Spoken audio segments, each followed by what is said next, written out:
ಕೆಎಂಎಫ್ಗೆ ಒಳ್ಳೆಯ ಗುಣಮಟ್ಟದ ಕಲಬೆರಕೆ ರಹಿತ ಹಾಲನ್ನು ಪೂರೈಸಿ ಎಂದು ಕೆಎಂಎಫ್ ಬೆಳಗಾವಿ ವಿಭಾಗದ ವ್ಯವಸ್ಥಾಪಕ ನಿರ್ದೇಶಕ ಜಿ ಶ್ರೀನಿವಾಸನ್ ಹಾಲು ಪೂರೈಕೆದಾರರಲ್ಲಿ ಮನವಿಯನ್ನ ಮಾಡಿದರು. ಬೆಳಗಾವಿ ಜಿಲ್ಲೆಯ ಅಥಣಿಯಲ್ಲಿ ಹಾಲು ಪೂರೈಕೆದಾರರ ವಿವಿಧ ಬೇಡಿಕೆಗಳ ಮನವಿಯನ್ನ ಸ್ವೀಕರಿಸಿ ಮಾತನಾಡಿದರು.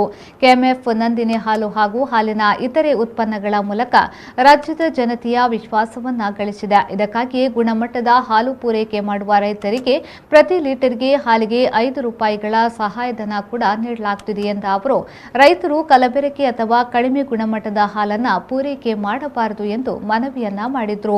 ಸರ್ಕಾರದ್ದು ಈಗ ನಾವು ಪ್ರೋತ್ಸಾಹ ಧನ ಏನಾದರೂ ತಗೊಬೇಕಂದ್ರೆ 8-5 SNF ಇರಲೇಬೇಕು.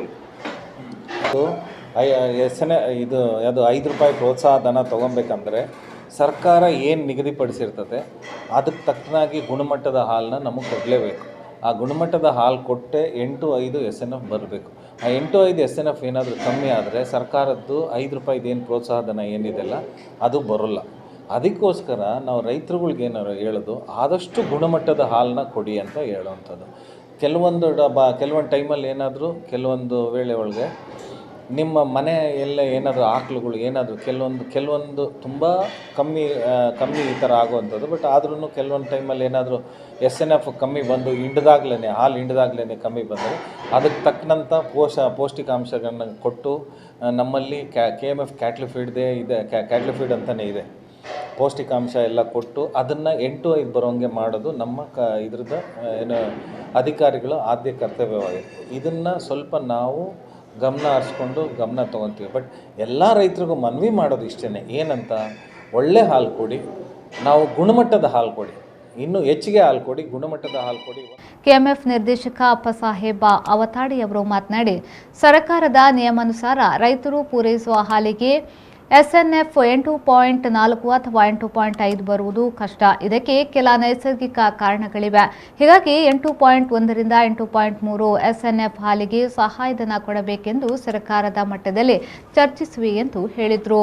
ನಮ್ಮ ರೈತರು ಮತ್ತು ನಮ್ಮ ಎಲ್ಲ ಸಂಘದ ಅಧ್ಯಕ್ಷರು ಮತ್ತು ಸೆಕ್ರೆಟರಿಗಳು ಇವತ್ತೆಲ್ಲರೂ ಸೇರಿ ಅವರಿಗೊಂದು ವಿನಂತಿ ಏನು ಮಾಡ್ಕೊಂಡ್ರಂದ್ರೆ, ಇಲ್ಲ ನಮ್ಮ ರೈತರ ಹಾಲು ಕ್ವಾಲಿಟಿ ಹಾಲನ್ನು ಕೊಡ್ತೀವಿ, ನಾವೇನು ಚಲೋ ಹಾಲು ಕೊಡ್ತೀವಿ ಅಂತೇಳಿ ಅವರೆಲ್ಲ MD ಅವ್ರ ಮುಂದೆ ಇವತ್ತು ಸವಿಸ್ತಾರವಾಗಿ ಅವ್ರು ಹೇಳಿದರು. ಮತ್ತು ಅದರ ಪ್ರಕಾರ ನಾವು ಚಲೋ ಹಾಲು ಕೊಡ್ತೀವಿ ಅಂತೇಳಿ ಎಲ್ಲ ನಮ್ಮ ಅಧ್ಯಕ್ಷರು ಮತ್ತು ಸೆಕ್ರೆಟರಿಗಳು ಹೇಳ್ಯಾರು. ಇವತ್ತು ಅವರೇನು ಒಂದು ಕಂಡೀಷನ್ ಅಂದ್ರೆ, ನಮಗೆ ರೇಟ್ ಆಗದೆ ಚಲೋ ಕೊಡಬೇಕು, ಪ್ರೈವೇಟ್ದವ್ರು ಏನು ಕೊಡ್ತಾರಲ್ಲ ಅದಕ್ಕಿಂತ ಹೆಚ್ಚಿನ ರೇಟ್ ಕೊಡಬೇಕು.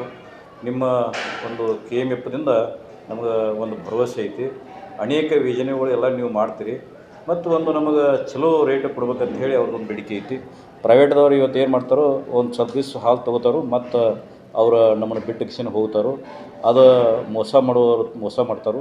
ಅದಕ್ಕೆ ನಾವೇನು ಬೆನ್ನು ಹತ್ತೋದಿಲ್ಲ. ಮತ್ತು ಇವತ್ತು ಎಲ್ಲರೂ ನಾವು KMF ನಂದಿನಿ ಹಾಲಿನ ಒಂದು ಹೆಚ್ಚು ಅದ್ರ ಮ್ಯಾಗ ಭಕ್ತಿ ಇಟ್ಕೊಂಡು ನಾವು ಹಾಲು ಕಳಿಸ್ತೀವಿ ಅಂತೇಳಿ ನಮ್ಮ ಅಥಣಿ ತಾಲೂಕಿನ ರೈತರೆಲ್ಲ. ನಾನು ಸುಮಾರವಾಗಿ 3 ವರ್ಷ ಡೈರೆಕ್ಟರ್ ಆದಳು. ಸುಮಾರು ಮೊದಲ ಬರೀ 50 ಸಂಘಗಳಿದ್ದು, ಇವತ್ತು ಅಥಣಿ ತಾಲೂಕದೊಳಗೆ 125 ಸಂಘಗಳು ನಾವು ಹೊಸ ರಚನೆ ಮಾಡಿದ್ವಿ.